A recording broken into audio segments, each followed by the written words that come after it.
बोलदे ने अमृत बाणी मुखड़े चो फुल गिरदे साधु बोलदे ने अमृत बाणी मुखड़े चो फुल गिरदे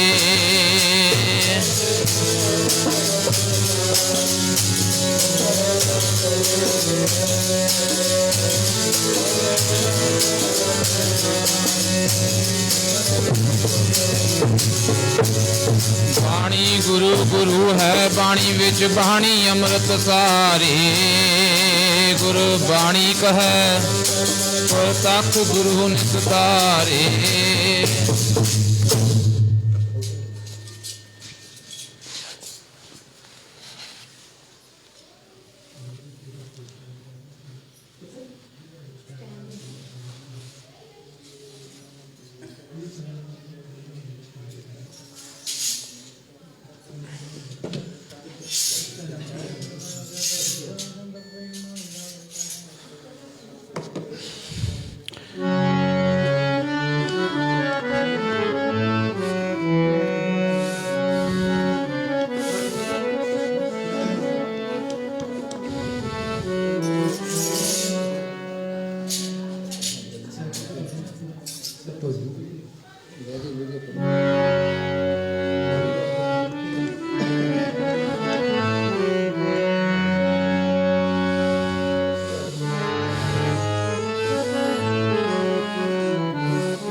वाहिगुरु जी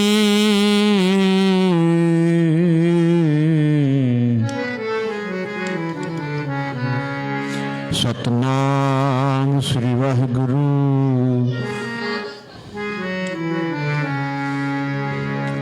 बिसर नहीं दतार अपना नाम दहो गुण गामा दिन रात नानक चौहो तुमरी शरण तुम्हारी आशा तुम ही सजन सुहेल रखो रखणहार दयाला नानक करके गोले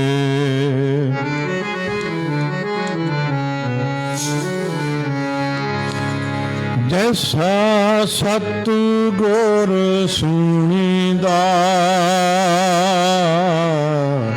तैसो ही मेरे जैसा सतगुर सुनीदा तैसो ही मेरे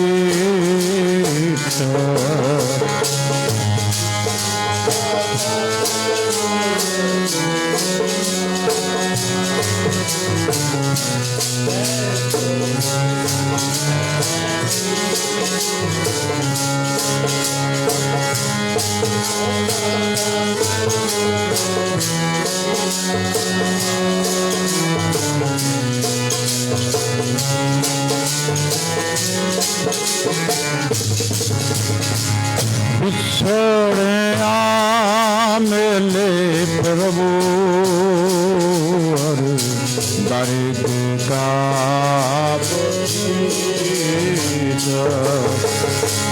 बिछड़िया मेले प्रभु हर दर्द का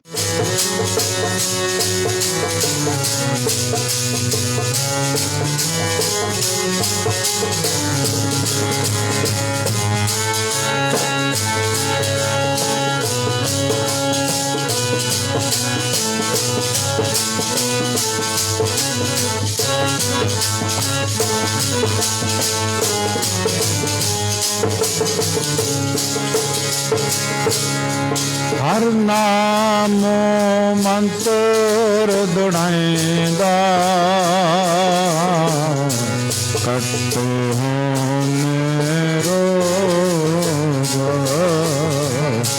ਕੱਟ ਹੋਨੇ ਰੋਗ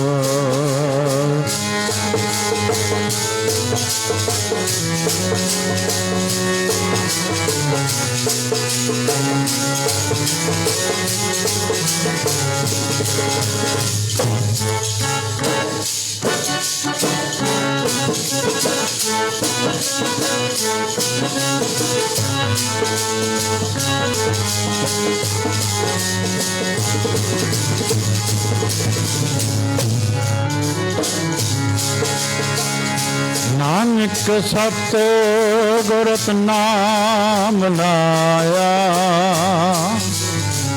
ਤੁਰੇ ਪਿਆਸ ਜੋਗ ਤੁਰੇ ਪਿਆਸ ਜੋਗ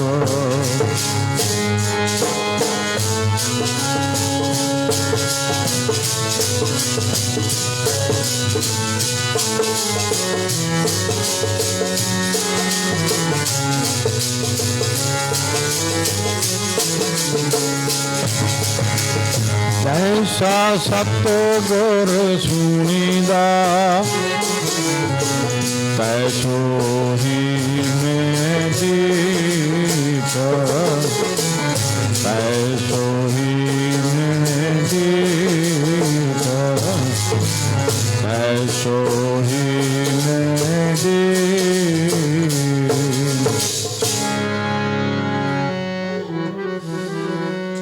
ਜੈਸਾ ਸਤਿਗੁਰ ਸੁਣੀਦਾ ਤੈਸੋ ਹੀ ਮੈਂ ਡੀਠ ਵਿਛੜਿਆ ਮਿਲੇ ਪ੍ਰਭੂ ਹਰ ਦਰਗੇ ਕਾ ਬੁੱਠੀ ਸੋ ਹਰ ਨਾਮੋ ਮੰਤ ਦੜਾਏਂਦਾ ਕੱਟੇ ਹੋ ਮੇ ਰੋਗ ਨਾਨਕ ਸਤਿਗੁਰ ਨਾਮ ਲਾਇਆ ਜਿਨ ਤੁਰੇ ਪਿਆਸ ਸੰਜੋਗ ਜੈਸਾ ਸਤਿਗੁਰ ਸੁਣੀਦਾ ਤੈਸੋ ਹੀ ਮੈਂ ਡੀਠ ਵਿਛੜਿਆ ਮਿਲੇ ਪ੍ਰਭੂ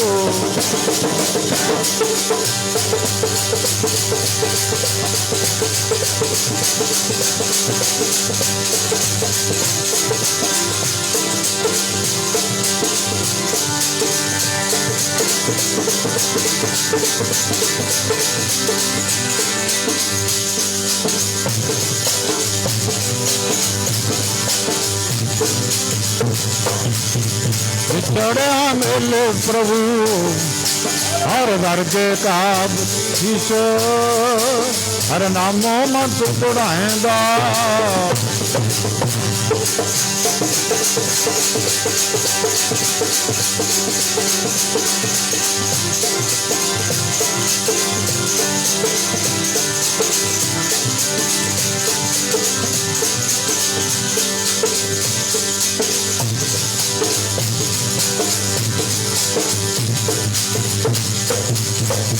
ਮੋਹ ਤੋਂ ਬੜਾਹੇਂਦਾ ਕੱਟੇ ਹੋ ਮੇ ਰੋਗ ਨਾਨਕ ਸਤਿਗੁਰ ਨਾਮ ਲਾਇਆ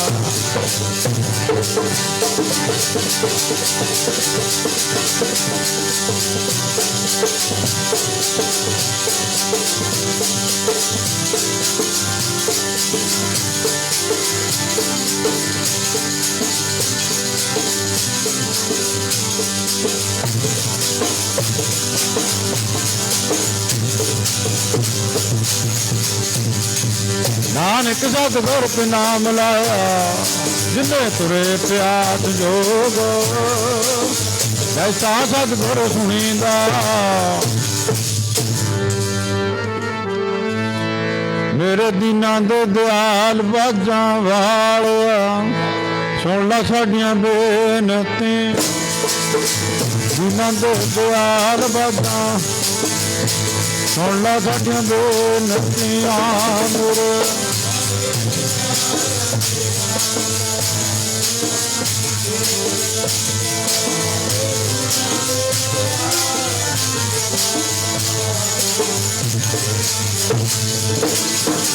ਜਿਨ੍ਹਾਂ ਦੇ ਦਿਆਲ ਬਾਜਾਂ ਵਾਲਿਆ ਦਿਆਲ ਮੇਰੇ ਮਾਲਕਾ ਸੁਣ ਲਾ ਤੂੰ ਬੇਨਤੀਆਂ ਆਂਦੇ ਦਿਆਲ ਬਾਜਾਂ ਵਾਲਿਆ ਸੁਣ ਲਾ ਤੂੰ ਬੇਨਤੀਆਂ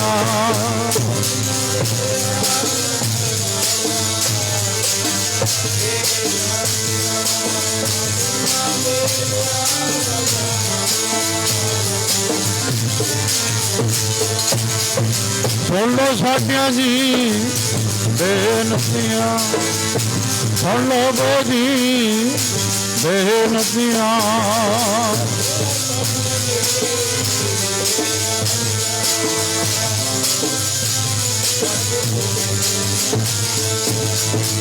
ਸੁਣ ਲੋ ਸਾਡੀਆਂ ਬੇਨਤੀਆਂ ਸੁਣ ਲੋ ਸਾਡੀਆਂ ਜੀ ਹਾਂ ਬੇਨਤੀਆਂ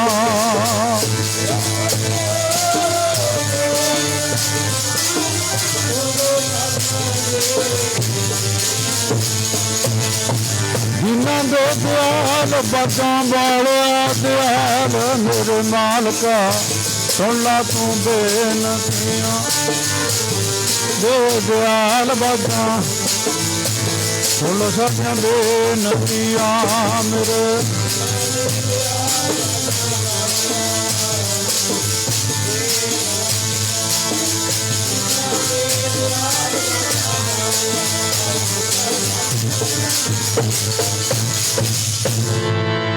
ਦੀਨ ਦਿਆਲ ਸੁਣ ਬੇਨਤੀ ਹਰ ਪ੍ਰਭ ਹਰ ਰਾਇਆ ਰਾਮ ਰਾਜ ਹਉ ਮੰਗੋ ਸਰ ਹਰ ਨਾਮ ਕੀ ਹਰ ਹਰ ਮੁਖ ਪਾਇਆ ਭਗਤ ਵਿਚਲ ਹਰ ਬਿਰਦ ਹੈ ਹਰ ਲਾਜ ਰਖਾਇਆ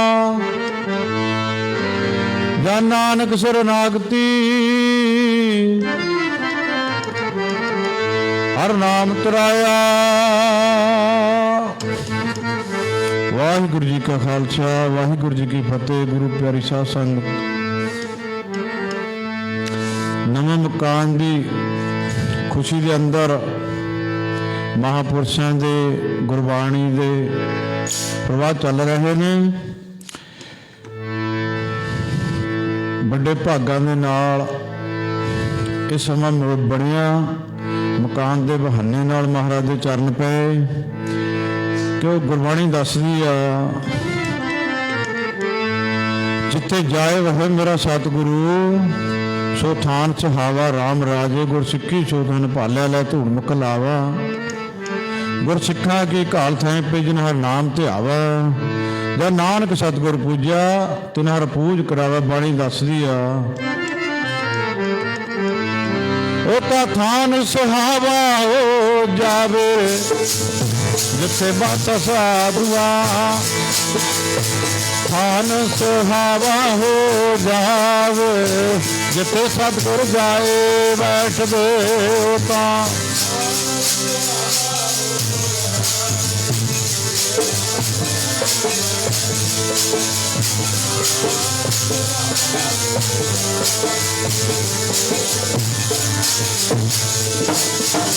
ਥਾਨ ਸੁਹਾਵਾ ਹੋ ਜਾਵੇ, ਸੁਹਾਵਾ ਹੋ ਜਾਵੇ ਜੀ ਜਿੱਥੇ ਸਤਿਗੁਰ ਜਾਏ ਬੈਠਦੇ।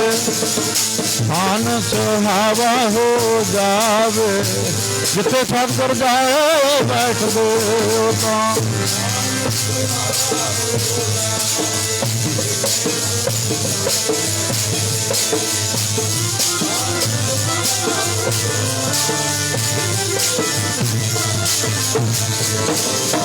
ਜਿੱਥੇ ਸਤਿਗੁਰ ਜੀ ਜਾਏ ਬੈਠਦੇ। ਜਿੱਥੇ ਸਤਿਗੁਰ ਜੀ ਜਾਏ ਬੈਠਦੇ।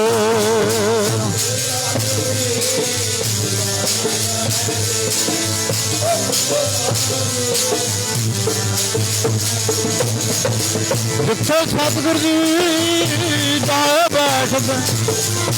ਜਿੱਥੇ ਸਤਿਗੁਰ ਜੀ ਹਾਂ ਜਾਏ ਬੈਠਦੇ।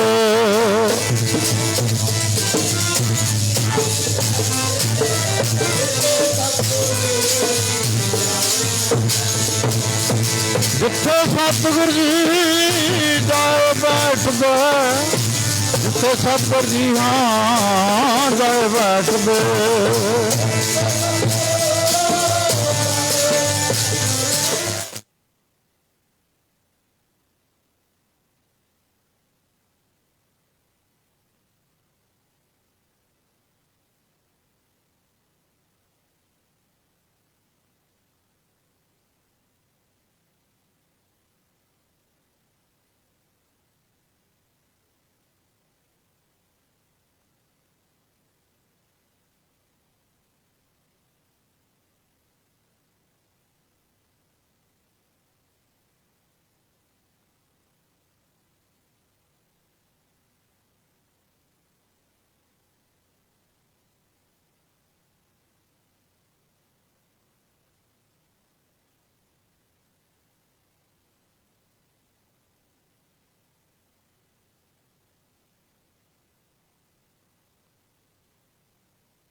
परम सत्कारयोग गुरु रूप गुरु खालसा साध संगत ਆਪਣੇ ਸਾਰਿਆਂ ਦੇ ਬਹੁਤ ਹੀ ਵੱਡੇ ਭਾਗ ਹਨ ਜੋ ਕਿ ਆਪਾਂ ਨੂੰ ਅੰਮ੍ਰਿਤਪਾਲ ਸਿੰਘ ਹੋਣਾ ਦੇ ਇਸ ਨਵੇਂ ਗ੍ਰਹਿ ਦੇ ਵਿੱਚ ਸਤਿਗੁਰਾਂ ਦੇ ਪਾਵਨ ਪਵਿੱਤਰ ਚਰਨ ਕਮਲਾਂ ਦੀਆਂ ਹਾਜ਼ਰੀਆਂ ਭਰਨ ਦਾ ਸੁਭਾਗ ਸਮਾਂ ਮਿਲ ਰਿਹਾ ਹੈ। ਸਾਧ ਸੰਗਤ ਸਤਿਗੁਰਾਂ ਦੀ ਹਜ਼ੂਰੀ ਦੇ ਵਿੱਚ ਆ ਜਾਣਾ, ਸਤਿਗੁਰਾਂ ਦੀ ਇਲਾਹੀ ਬਾਣੀ ਦਰਗਾਹੀ ਬਾਣੀ ਨੂੰ ਸਰਵਣ ਕਰਨਾ, ਮਹਾਂਪੁਰਸ਼ਾਂ ਦੇ ਕਮਾਏ ਹੋਏ ਪ੍ਰਵਚਨਾਂ ਨੂੰ ਸਰਵਣ ਕਰਨਾ, ਇਹ ਵੱਡੇ ਭਾਗਾਂ ਦੀਆਂ ਨਿਸ਼ਾਨੀਆਂ ਹੋਇਆ ਕਰਦੀਆਂ ਹਨ। ਨਹੀਂ ਤਾਂ ਇਸੇ ਟਾਈਮ ਦੇ ਵਿੱਚ ਤੁਸੀਂ ਦ੍ਰਿਸ਼ਟੀ ਮਾਰ ਕੇ ਦੇਖੋ ਜਰਾ, ਕਈ ਲੋਕ ਲੜਾਈਆਂ ਝਗੜੇ ਕਰ ਰਹੇ ਹੋਣਗੇ, ਕਈ ਲੋਕ ਪਾਪ ਕਰਮਾਂ ਦੇ ਵਿੱਚ ਖਚਿਤ ਹੋਣਗੇ, ਕਈ ਲੋਕ ਸਾਧ ਸੰਗਤ ਜੀ ਨਸ਼ੇ ਇਤਾਦਿਕ ਦੇ ਵਿੱਚ ਪ੍ਰਵਿਰਤ ਹੋਏ ਹੋਣਗੇ। ਪਰ ਸਾਡੇ ਤੇ ਸੱਚੇ ਪਾਤਸ਼ਾਹ ਨੇ ਦਇਆ ਕੀਤੀ ਹੈ, ਰਹਿਮਤ ਅਤੇ ਬਖਸ਼ਿਸ਼ ਕੀਤੀ ਹੈ, ਆਪਾਂ ਨੂੰ ਆਪਣੇ ਚਰਨ ਕਮਲਾਂ ਦੇ ਵਿੱਚ ਬੈਠਣ ਦਾ ਸੁਭਾਗ ਸਮਾਂ ਪ੍ਰਦਾਨ ਕਰ ਦਿੱਤਾ ਹੋਇਆ ਹੈ। ਜਿਵੇਂ ਜਥੇਦਾਰ ਜੀ ਪੜ੍ਹ ਰਹੇ ਸਨ, ਜਿੱਥੇ ਜਾਏ ਬਹਿ ਮੇਰਾ ਸਤਿਗੁਰੂ ਸੋ ਥਾਨ ਸੁਹਾਵਾ ਰਾਮ ਰਾਜੇ। ਉਹ ਸਥਾਨ ਪੂਜਣ ਯੋਗ ਹੋ ਜਾਇਆ ਕਰਦੇ ਹਨ ਜਿੱਥੇ ਸਤਿਗੁਰੂ ਸੱਚੇ ਪਾਤਸ਼ਾਹ ਜੀ ਨੇ ਚਰਨ ਪਾਉਣਾ ਕੀਤੇ ਹੈ। ਜਿੱਥੇ ਜਿੱਥੇ ਸਤਿਗੁਰਾਂ ਨੇ ਚਰਨ ਪਾਏ ਉੱਥੇ ਬੜੇ ਬੜੇ ਤੀਰਥ ਬਣ ਗਏ ਸਾਧ ਸੰਗਤ। ਕਿਤੇ ਤਾਂ ਉਹਨਾਂ ਦੇ ਜੋੜੇ ਪਏ ਹਨ, ਉਹ ਜੋੜਾ ਸਾਹਿਬ ਬਣ ਗਿਆ। ਕਿਤੇ ਉਹਨਾਂ ਦਾ ਚੋਲਾ ਸਾਹਿਬ ਪਿਆ ਹੈ, ਜਿੱਥੇ ਸਤਿਗੁਰਾਂ ਨੇ ਆਪਣਾ ਵਸਤਰ ਵੀ ਰੱਖ ਦਿੱਤਾ, ਚੋਲਾ ਸਾਹਿਬ ਬਣ ਗਿਆ। ਕਿਤੇ ਮਹਾਰਾਜ ਸੱਚੇ ਪਾਤਸ਼ਾਹ ਨੇ ਦਾਤਣ ਕੀਤੀ, ਦਾਤਣ ਸਾਹਿਬ ਬਣ ਗਿਆ। ਸਾਧ ਸੰਗਤ ਜਿੱਥੇ ਜਿੱਥੇ ਵੀ ਸਤਿਗੁਰੂ ਸੱਚੇ ਪਾਤਸ਼ਾਹ ਜੀ ਦੇ ਚਰਨ ਪਏ ਉਹ ਥਾਵਾਂ ਪੂਜਣ ਯੋਗ ਹੋ ਗਈਆਂ। ਅੱਜ ਇੱਥੇ ਸਤਿਗੁਰਾਂ ਦੇ ਚਰਨ ਪਏ ਹਨ। ਸਤਿਗੁਰਾਂ ਦੀ ਦਇਆ ਦ੍ਰਿਸ਼ਟੀ ਰਹਿਮਤ ਹੋਈ ਹੈ। ਕੱਲ ਆਪਾਂ ਕਿਹੜੇ ਇੱਥੇ ਸਿਰ ਧਰਤੀ ਨੂੰ ਲਾ ਕੇ ਮੱਥੇ ਟੇਕ ਰਹੇ ਸਾਂ। ਸਾਧ ਸੰਗਤ ਜੀ, ਕੱਲ ਨੂੰ ਕਿਹੜਾ ਇੱਥੇ ਆਪਾਂ ਨੇ ਸਿਰ ਧਰਤੀ ਨੂੰ ਲਗਾ ਕੇ ਮੱਥੇ ਟੇਕਣੇ ਐ। ਅੱਜ ਇੱਥੇ ਸਤਿਗੁਰੂ ਸੱਚੇ ਪਾਤਸ਼ਾਹ ਜੀ ਸਜੇ ਹੋਏ ਹਨ। ਆਪਾਂ ਸਾਰੇ ਬੜੇ ਹੀ ਪ੍ਰੇਮ ਦੇ ਨਾਲ, ਬੜੀ ਸ਼ਰਧਾ ਦੇ ਨਾਲ ਨੀਚੇ ਵਸਤਰ ਵਿਛਾ ਕਰਕੇ ਚੌਂਕੜੇ ਮਾਰੀ ਸਤਿਗੁਰਾਂ ਦੇ ਦੀਦਾਰ ਕਰੇਗਾ। ਅਲਾਖੀ ਬਾਣੀ ਦਾ ਕੀਰਤਨ ਸੁਣ ਰਹੇਗਾ, ਗੁਰਬਾਣੀ ਦਾ ਪਾਠ ਸੁਣ ਰਹੇਗਾ। ਇਦੋਂ ਵੱਡੇ ਭਾਗ ਹੋਰ ਕਿਹੜੇ ਹੋਣਗੇ। ਕੁਝ ਕੁ ਸਮਾਂ ਆਪਣੇ ਪਾਸ ਬਾਕੀ ਬਚਿਆ ਹੈ। ਆਪਾਂ ਇਸ ਸਮੇਂ ਨੂੰ ਵੀ ਸਫਲਾ ਕਰੀਏ। ਰੌਲੇ ਤੋਂ ਸੰਕੋਚ ਕਰਿਓ। ਬੜੀ ਉੱਚੀ ਉੱਚੀ ਆਵਾਜ਼ ਆ ਰਹੀ ਸੀ। ਮੈਨੂੰ ਲੱਗਦਾ ਆਪਣੇ ਪਾਸ ਅੱਧਾ ਕੁ ਘੰਟਾ ਹੀ ਬਚਿਆ ਹੈ। ਆਪਾਂ ਇਹਦੇ ਤੋਂ ਵੀ ਪੂਰਾ ਲਾਹਾ ਪ੍ਰਾਪਤ ਕਰਨ ਦਾ ਯਤਨ ਕਰਨਾ ਹੈ ਭਾਈ। ਹਰ ਲੈ ਮਨਾ ਚਿਤ ਲਾਗੇ ਸਤ ਸੰਗ ਦੋ ਘੜੀਆਂ ਹਰ ਲੈ ਮਨਾ ਚਿਤ ਲਾਗੇ ਸਤ ਸੰਗ ਦੋ ਘੜੀਆਂ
ਘੜੀ ਆਦਿ ਘਰੀ ਆਦਿ ਹੁੰਤੇ ਆਦ ਭਗਤਨ ਸੇਤੀ ਗੋਸ਼ਟੇ ਜੋ ਕਿੰਨੀ ਸੋ ਲਾਭ। ਸਾਧ ਸੰਗਤ ਜੀ, ਧਿਆਨ ਸ਼ਕਤੀ ਇੱਕ ਬੜੀ ਤਕੜੀ ਸ਼ਕਤੀ ਹੈ। ਜਿਹੜੇ ਪ੍ਰੇਮੀ ਜਨ ਰੋਜ਼ ਧਿਆਨ ਇਕਾਗਰ ਕਰਦੇ ਹਨ, ਵਾਹਿਗੁਰੂ ਜੀ ਦੀ ਯਾਦ ਵਿੱਚ ਧਿਆਨ ਲਗਾਉਂਦੇ ਹਨ, ਉਹਨਾਂ ਗੁਰਮੁਖ ਪਿਆਰਿਆਂ ਨੂੰ ਧਿਆਨ ਸ਼ਕਤੀ ਦਾ ਪਤਾ ਹੈ। ਜਦੋਂ ਸਾਡਾ ਇੱਕ ਵਾਰੀ ਧਿਆਨ ਲੱਗਣ ਲੱਗ ਜਾਏ, ਇਹ ਕੰਮ ਤਾਂ ਹੈ ਬੜਾ ਮੁਸ਼ਕਿਲ ਜਿਹਾ। ਬਹੁਤੇ ਲੋਕ ਇਸ ਨੂੰ ਵਾਧੂ ਜਿਹਾ ਕੰਮ ਮੰਨਦੇ ਹਨ, ਪਰ ਜਦੋਂ ਸਾਡਾ ਧਿਆਨ ਲੱਗਣਾ, ਇਕਾਗਰ ਹੋਣਾ ਸ਼ੁਰੂ ਹੋ ਜਾਏ, ਬੜੀ ਤਕੜੀ ਪਾਵਰ ਹੈ। ਇਹਨੂੰ ਟੈਲੀਥੈਰੇਪੀ ਕਿਹਾ ਜਾਂਦਾ ਹੈ। ਕੋਈ ਇੱਥੇ ਕਿਸੇ ਨੂੰ ਯਾਦ ਕਰੇਗਾ ਹੈ ਔਰ ਉੱਥੇ ਕਿਸੇ ਨੂੰ ਖਿੱਚ ਪੈ ਰਹੀ ਹੈ। ਜਦੋਂ ਕੋਈ ਕਾਰਨ ਬਣਦਾ, ਵਾਰਤਾਲਾਪ ਸ਼ੁਰੂ ਹੁੰਦੀ ਹੈ, ਇੱਕ ਦੂਸਰੇ ਨੂੰ ਨਮਸਕਾਰ ਜਾਂ ਸਤਿ ਸ੍ਰੀ ਅਕਾਲ ਨਹੀਂ ਬੁਲਾਉਂਦੇ, ਸਗੋਂ ਕਹਿੰਦੇ ਹਨ ਅਸੀਂ ਤੈਨੂੰ ਹੀ ਯਾਦ ਕਰ ਰਹੇ ਸਾਂ, ਤੇਰਾ ਹੀ ਫੋਨ ਆ ਗਿਆ। ਅਸੀਂ ਤੈਨੂੰ ਹੀ ਯਾਦ ਕਰ ਰਹੇ ਸਾਂ ਅਤੇ ਤੇਰੇ ਨਾਲ ਮੁਲਾਕਾਤ ਹੋ ਗਈ। ਇਹਨੂੰ ਇੰਗਲਿਸ਼ ਵਾਲਾ ਟੈਲੀਥੈਰੇਪੀ ਕਹਿੰਦਾ ਹੈ। ਸਾਧ ਸੰਗਤ, ਅੱਜ ਸਾਹਿਬ ਸ੍ਰੀ ਗੁਰੂ ਹਰਗੋਬਿੰਦ ਸਾਹਿਬ ਸੱਚੇ ਪਾਤਸ਼ਾਹ ਆਪਣੇ ਮਾਤਾ ਜੀ ਦੇ ਕੋਲ ਬੈਠੇ ਹਨ। ਮਾਤਾ ਜੀ, ਮਾਤਾ ਗੰਗਾ ਜੀਆਂ ਦੇ ਨਾਲ ਬੜੇ ਪ੍ਰੇਮ ਦੇ ਵਚਨ ਕਰ ਰਹੇ ਹਨ, ਬੜੇ ਭਾਵਪੂਰਤਕ ਵਚਨ ਕਰ ਰਹੇ ਹਨ। ਇੱਕ ਦਿਨ ਵਚਨ ਕਰਦਿਆਂ ਚੁੱਪ ਕਰ ਗਏ। ਮਾਤਾ ਗੰਗਾ ਜੀ ਪ੍ਰਵਚਨ ਦੇ ਰਹੇ ਹਨ, ਸਾਹਿਬ ਜੀ ਤੁਸੀਂ ਚੁੱਪ ਕਿਉਂ ਕਰ ਗਏ ਹੋ? ਸਾਡੇ ਨਾਲ ਗੱਲਾਂ ਕਰੇ ਸੀ, ਬੜਾ ਆਨੰਦ ਬਣਿਆ ਸੀ, ਤੁਸੀਂ ਹੋਰ ਗੱਲਾਂ ਕਰੋ। ਸਤਿਗੁਰ ਕਹਿਣ ਲੱਗੇ, ਮਾਤਾ ਜੀ ਸਾਨੂੰ ਇੱਕ ਪ੍ਰੇਮੀ ਜਨ ਬੜੇ ਪ੍ਰੇਮ ਦੇ ਨਾਲ ਯਾਦ ਕਰ ਰਿਹਾ ਹੈ। ਉਹਨੇ ਬੜੀ ਇਕਾਗਰਤਾ ਬਣਾ ਰੱਖੀ ਹੋਈ ਹੈ। ਅਸੀਂ ਉਹਨੂੰ ਸੁਪਨੇ ਦੇ ਵਿੱਚ ਜਾ ਕੇ ਦਰਸ਼ਨ ਦਿੰਦੇ ਹਾਂ, ਕਿਉਂਕਿ 4 ਪ੍ਰਕਾਰ ਦੇ ਦਰਸ਼ਨ ਵਿਦਵਾਨ ਸੱਜਣ ਦੱਸਦੇ ਹਨ। ਚਿੱਤਰ ਦਰਸ਼ਨ, ਸੁਪਨ ਦਰਸ਼ਨ, ਸ਼ਰਵਣ ਦਰਸ਼ਨ, ਪ੍ਰਤੱਖ ਦਰਸ਼ਨ। 4 ਪ੍ਰਕਾਰ ਦੇ ਦਰਸ਼ਨ ਹੁੰਦੇ ਹਨ। ਕਦੇ ਅਸੀਂ ਫੋਟੋ ਦੇ ਅੱਗੇ ਖੜ ਕੇ ਕਹਿੰਦੇ ਹਾਂ ਇਹ ਸਾਡਾ ਭਗਵਾਨ ਹੈ, ਔਰ ਰੌਲਾ ਪਾਉਣ ਵਾਲਿਆਂ ਨੂੰ ਚੁੱਪ ਕਰਾ ਦਿਓ, ਫਿਰ ਆਨੰਦ ਨਹੀਂ ਬਣਨਾ। ਮਿੰਟ ਆਪਣੇ ਪਾਸ ਗਿਣਵੇਂ ਚੁਣਵੇਂ ਨੇ। ਸਾਧ ਸੰਗਤ, ਕਦੇ ਅਸੀਂ ਫੋਟੋ ਦੇਖ ਕੇ ਕਹਿੰਦੇ ਹਾਂ ਇਹ ਮੇਰਾ ਗੁਰੂਦੇਵ ਹੈ, ਇਹ ਮੇਰਾ ਸੱਚਾ ਪਾਤਸ਼ਾਹ ਹੈ, ਮੈਂ ਇਸ ਨੂੰ ਪ੍ਰੇਮ ਕਰਦਾ ਹਾਂ, ਮੈਂ ਇਸ ਨੂੰ ਦਿਨ ਰਾਤ ਯਾਦ ਕਰਦਾ ਹਾਂ। ਗੁਰਬਾਣੀ ਇਹਨਾਂ ਬਚਨਾਂ ਦੀ ਖਾਮੀ ਭਰਦੀ ਹੈ।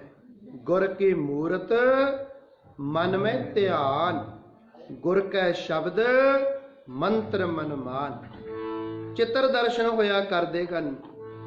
ਫੋਟੋ ਦੇਖ ਲੈਣੀ, ਹਿਰਦੇ 'ਚ ਵਸਾ ਲੈਣੀ, ਅੱਖਾਂ ਬੰਦ ਕਰ ਲੈਣੀਆਂ, ਆਪਣੇ ਧਿਆਨ ਨੂੰ ਤ੍ਰਿਕੁਟੀ ਵਿੱਚ ਲੈ ਜਾਣਾ ਔਰ ਉਹਨਾਂ ਨੂੰ ਇੱਕ ਟਕ ਲਗਾ ਕਰਕੇ ਯਾਦ ਕਰਦੇ ਰਹਿਣਾ। ਵੱਡੇ ਮਹਾਰਾਜ ਜੀ ਸ਼੍ਰੀਮਾਨ ਸੰਤ ਬਾਬਾ ਈਸ਼ਰ ਸਿੰਘ ਮਹਾਰਾਜ ਜੀ ਕਹਿੰਦੇ ਹੁੰਦੇ ਸਨ, ਮਨ ਮੈਂ ਧਰੀਏ ਧਿਆਨ ਗੁਰਾਂ ਦੀ ਮੂਰਤ ਦਾ।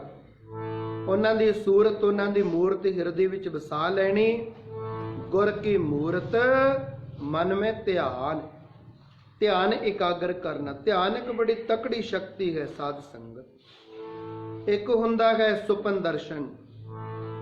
ਮਹਾਰਾਜ ਕਹਿੰਦੇ ਸਾਨੂੰ ਕੋਈ ਯਾਦ ਕਰਦਾ ਹੈ, ਉਹਨਾਂ ਦਾ ਬੇਟਾ ਸਾਡੇ ਪਾਸ ਆਉਂਦਾ ਰਹਿੰਦਾ ਹੈ, ਸੇਵਾਦਾਸ। ਜਦੋਂ ਘਰੇ ਜਾ ਕੇ ਮਾਤਾ ਨੂੰ ਸਾਡੀਆਂ ਗੱਲਾਂ ਸੁਣਾਉਂਦਾ ਹੈ, ਸਾਡੇ ਚਿਹਰੇ ਬਾਰੇ ਦੱਸਦਾ, ਸਾਡੇ ਸਡੌਲ ਸਰੀਰ ਬਾਰੇ ਦੱਸਦਾ ਹੈ, ਜਦੋਂ ਸਾਡੀ ਅੰਤਾਂ ਦੀ ਮਹਿਮਾ ਕਰਦਾ ਹੈ ਤਾਂ ਮਾਂ ਪਤਾ ਕੀ ਕਹਿੰਦੀ ਹੈ, ਆ ਜਰਾ ਉੱਚੀ ਬੋਲ ਕੇ ਸਾਥ ਦਿਓ। ਜਦੋਂ ਸੇਵਾਦਾਸ ਜਾ ਕੇ ਮਾਤਾ ਨਾਲ ਗੱਲਾਂ ਕਰਦੇ ਨਾ, ਉਹ ਮਾਤਾ ਭਾਗ ਭਰੀ ਦੇ ਨਾਲ, ਮਾਤਾ ਹੈ ਤਾਂ ਬੁੱਢੜੀ ਵਿਚਾਰੀ, ਪਰ ਉਹਦਾ ਮਨ ਪਤਾ ਕੀ ਕਹਿੰਦਾ ਹੈ, ਉੱਡ ਕੇ ਗੁਰਾਂ ਨੂੰ ਮਿਲ ਲਾਂਜੇ, ਖੰਭ ਵੇਖਦੇ ਗੁਣ ਵਜਾਰੀ। ਉੱਡ ਕੇ ਗੁਰਾਂ ਨੂੰ ਮਿਲ ਲਾਂਜੇ, ਖੰਭ ਵੇਖਦੇ ਗੁਣ ਵਜਾਰੀ।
ਮੇਰੇ ਪੁੱਤਰ, ਜਿਸ ਗੁਰੂ ਸਾਹਿਬ ਦਾ ਤੂੰ ਦੀਦਾਰ ਕਰਕੇ ਆਉਂਦਾ ਹੈ, ਮੇਰਾ ਚਿੱਤ ਕਰਦਾ ਹੈ ਕਿ ਮੈਂ ਵੀ ਜਾ ਕੇ ਉਹਦਾ ਦੀਦਾਰ ਕਰਾਂ, ਉਹਦਾ ਦਰਸ਼ਨ ਕਰਾਂ। ਰੋਜ਼ ਸੁਪਨੇ ਦੇ ਵਿੱਚ ਉਸ ਨੂੰ ਦਰਸ਼ਨ ਹੁੰਦੇ ਹਨ। ਇੱਕ ਹੁੰਦਾ ਸ਼ਰਵਣ ਦਰਸ਼ਨ, ਸੁਣਦੇ ਰਹਿਣਾ, ਜਿਹਦੇ ਬਾਰੇ ਅਸੀਂ ਮਹਿਮਾ ਸੁਣ ਰਹੇ ਹਾਂ, ਜਿਸ ਦੀ ਮਹਿਮਾ ਸੁਣ ਰਹੇ ਹਾਂ, ਉਹਦਾ ਚਿੱਤਰ ਅੰਤਰ ਆਤਮਾ ਦੇ ਵਿੱਚ ਆਪਣੇ ਆਪ ਘੜਿਆ ਜਾਣਾ, ਆਪਣੇ ਆਪ ਉਹਨਾਂ ਦਾ ਫੇਸ ਕ੍ਰੀਏਟ ਹੋ ਜਾਣਾ, ਫਿਰ ਉਹਦਾ ਧਿਆਨ ਧਰਨਾ। ਤਿੰਨ ਪ੍ਰਕਾਰ ਦੇ ਹੋ ਗਏ ਨਾ, ਚਿੱਤਰ ਦਰਸ਼ਨ, ਸ਼ਰਵਣ ਦਰਸ਼ਨ, ਸੁਪਨ ਦਰਸ਼ਨ। ਇੱਕ ਹੁੰਦਾ ਹੈ ਪ੍ਰਤੱਖ ਦਰਸ਼ਨ, ਜਿਵੇਂ ਹੁਣ ਆਪਾਂ ਸਾਰੇ ਜਾਣੇ ਸਾਹਿਬ ਸ੍ਰੀ ਗੁਰੂ ਗ੍ਰੰਥ ਸਾਹਿਬ ਸੱਚੇ ਪਾਤਸ਼ਾਹ ਜੀ ਦੇ ਦਰਸ਼ਨ ਕਰਕੇ, ਨਮਸਕਾਰ ਕਰਕੇ ਚਰਨਾਂ ਦੇ ਵਿੱਚ ਬੈਠਦੇ ਜਾ ਰਹੇ ਹਾਂ। ਇਹ ਚਾਰ ਪ੍ਰਕਾਰ ਦੇ ਦਰਸ਼ਨ ਹੋਇਆ ਕਰਦੇ ਹਨ। ਮਹਾਰਾਜ ਵਚਨ ਕਰਦੇ ਕਰਦੇ ਮਾਤਾ ਗੰਗਾ ਜੀ ਦੇ ਨਾਲ ਚੁੱਪ ਕਰ ਗਏ ਅਤੇ ਮਾਤਾ ਭਾਗ ਭਰੀ ਦੇ ਬਾਰੇ ਦੱਸਣ ਲੱਗ ਗਏ। ਕਹਿੰਦੇ ਸਾਨੂੰ ਕੋਈ ਕਸ਼ਮੀਰ ਦੇ ਵਿੱਚ ਅੰਤਾਂ ਦਾ ਯਾਦ ਕਰਦਾ ਹੈ, ਮਾਤਾ ਜੀ ਸਾਨੂੰ ਜਾਣਾ ਪਏਗਾ ਉਹਦੇ ਪਾਸ, ਉਹ ਸਾਨੂੰ ਬੁਲਾ ਰਿਹਾ ਹੈ ਅਤੇ ਉਸ ਦੀ ਮਾਤਾ ਸਾਨੂੰ ਬੁਲਾ ਰਹੀ, ਯਾਦ ਕਰ ਰਹੀ ਹੈ। ਅਸੀਂ ਜਾ ਕਰਕੇ ਉਹਨੂੰ ਦੀਦਾਰ ਦੇਣੇ ਮੰਗਦੇ ਹਾਂ। ਮਾਤਾ ਜੀ ਨੇ ਆਗਿਆ ਦੇ ਦਿੱਤੀ।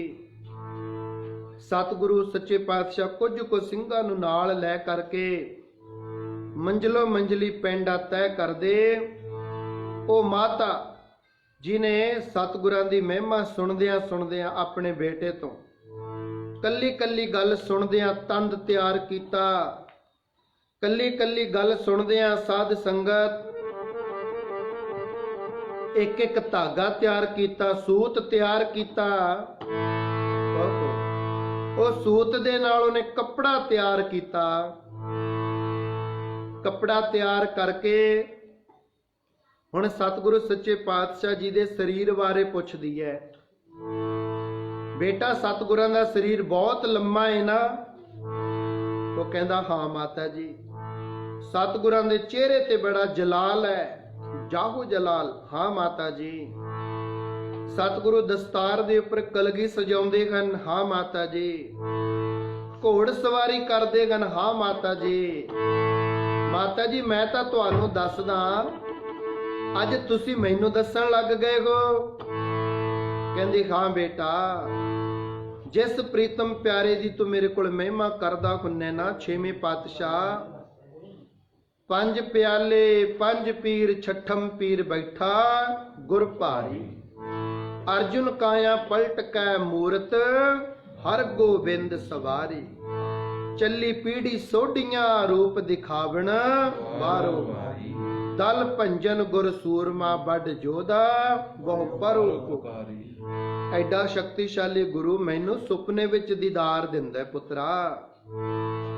ਐਡਾ ਸ਼ਕਤੀਸ਼ਾਲੀ ਗੁਰੂਦੇਵ ਮੈਨੂੰ ਸੁਪਨੇ ਵਿੱਚ ਆ ਕੇ ਮਿਲਦਾ ਹੈ, ਮੈਨੂੰ ਦੀਦਾਰ ਦਿੰਦਾ ਹੈ, ਮੇਰੇ ਸਿਰ ਦੇ ਉੱਤੇ ਆਪਣਾ ਮਿਹਰਾਂ ਭਰਿਆ ਹਸਤ ਕਮਲ ਰੱਖਦਾ ਹੈ, ਮੇਰੇ ਦੁੱਖਾਂ ਦਾ ਨਾਸ਼ ਕਰ ਦੇ ਮੇਰਾ ਪ੍ਰੀਤਮ ਪਿਆਰਾ। ਇਧਰ ਮਹਿਮਾ ਕਰਦੀ ਜਾ ਰਹੀ ਹੈ, ਉਧਰ ਸਤਿਗੁਰਾਂ ਨੂੰ ਖਿੱਚ ਪੈਂਦੀ ਜਾ ਰਹੀ ਹੈ। ਹੁਣ ਕਦੇ ਕਦੇ ਸੇਵਾਦਾਸ ਵੀ ਮਾਤਾ ਨਾਲ ਗੱਲਾਂ ਕਰਦਾ ਹੈ, ਹੇ ਮਾਂ ਤੂੰ ਇੰਨੀ ਭਾਵਨਾ ਵਾਲੀ ਬਣ ਗਈ। ਆ ਪਰਿਵਾਰ ਦੀ ਭਾਵਨਾ ਹੀ ਸੀ ਨਾ, ਕਿਤਨੇ ਲੰਮੇ ਸਮੇਂ ਤੋਂ ਸਾਡੇ ਘਰੇ ਸਤਿਗੁਰੂ ਸੱਚੇ ਪਾਤਸ਼ਾਹ ਆਉਣਗੇ, ਮਹਾਪੁਰਸ਼ਾਂ ਦੇ ਚਰਨ ਪੈ ਜਾਣਗੇ, ਜੱਥੇ ਦੀ ਸੇਵਾ ਕਰਾਂਗੇ, ਸੰਗਤਾਂ ਆਉਣਗੀਆਂ, ਸੰਗਤਾਂ ਦੀ ਸੇਵਾ ਕਰਾਂਗੇ। ਇਸ ਸਮੇਂ ਵਾਸਤੇ ਸਾਡੇ ਸਾਰਿਆਂ ਦੇ ਮਨ ਦੇ ਵਿੱਚ ਇੱਕ ਐਸੀ ਭਾਵਨਾ ਹੁੰਦੀ ਹੈ। ਕਿਹੋ ਜੀ ਭਾਵਨਾ? ਤੂੰ ਮੇ ਨੈਣ ਲੋਚਦੇ ਮੇਰੇ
ਇਸ ਤਰ੍ਹਾਂ ਦੇ ਨਾਲ ਮਨ ਵੈਰਾਗੀ ਹੋਇਆ ਹੈ, ਮਨ ਉਦਾਸ ਹੋਇਆ ਹੈ। ਇਤਨਾ ਲੰਮਾ ਸਮਾਂ ਹੋ ਗਿਆ, ਹਜੇ ਤੱਕ ਸਤਿਗੁਰਾਂ ਦਾ ਦੀਦਾਰ ਕਿਉਂ ਨਹੀਂ ਹੋਇਆ?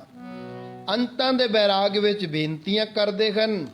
ਸਾਧ ਸੰਗਤ ਇੱਕ ਤਾਂ ਟਾਈਮ ਉਹ ਹੁੰਦਾ ਹੈ ਜਦੋਂ ਅਸੀਂ ਆਪ ਜਾ ਕੇ ਗੁਰੂ ਦੇ ਦੀਦਾਰ ਕਰਦੇ ਹਾਂ। ਸਾਡਾ ਚਾਅ ਨਹੀਂ ਚੱਕਿਆ ਜਾਂਦਾ ਕਿ ਸਤਿਗੁਰਾਂ ਦੇ ਦਰਸ਼ਨ ਹੋ ਗਏ, ਸਤਿਗੁਰੂ ਆਪਣੇ ਤਖਤਾਂ ਤੇ ਵਿਰਾਜਮਾਨ ਹਨ, ਸੰਗਤਾਂ ਖੁੱਲੇ ਦਰਸ਼ਨ ਦੀਦਾਰ ਕਰਦੀਆਂ ਹਨ। ਇੱਕ ਤਾਂ ਉਹ ਅਵਸਥਾ ਹੈ, ਪਰ ਇੱਕ ਆ ਵੀ ਅਵਸਥਾ ਹੈ ਕਿ ਸਤਿਗੁਰੂ ਆਪ ਚੱਲ ਕੇ ਸਾਡੇ ਕੋਲ ਆਉਂਦੇ ਹਨ ਅਤੇ ਅਸੀਂ ਸਤਿਗੁਰਾਂ ਦਾ ਦੀਦਾਰ ਰੱਜ ਰੱਜ ਕੇ ਕਰਦੇ ਹਾਂ। ਇੱਕ ਇਹ ਵੀ ਅਵਸਥਾ ਹੈ ਜਦੋਂ ਅੰਤਾਂ ਦੇ ਪ੍ਰੇਮ ਦੇ ਨਾਲ ਅਸੀਂ ਯਾਦ ਕਰਦੇ ਹਾਂ ਤਾਂ ਸਤਿਗੁਰਾਂ ਨੂੰ ਵੀ ਆਉਣਾ ਪੈਂਦਾ ਹੈ। ਆਪਣੀਆਂ ਤਰੰਗਾਂ ਨੂੰ, ਆਪਣੀ ਭਗਤੀ ਨੂੰ ਇਹ ਕਹਿਣਾ ਪੈਂਦਾ ਹੈ ਕਿ ਐ ਮੇਰੀ ਭਗਤੀ, ਐ ਮੇਰੀ ਪ੍ਰੇਮਾ ਭਗਤੀ।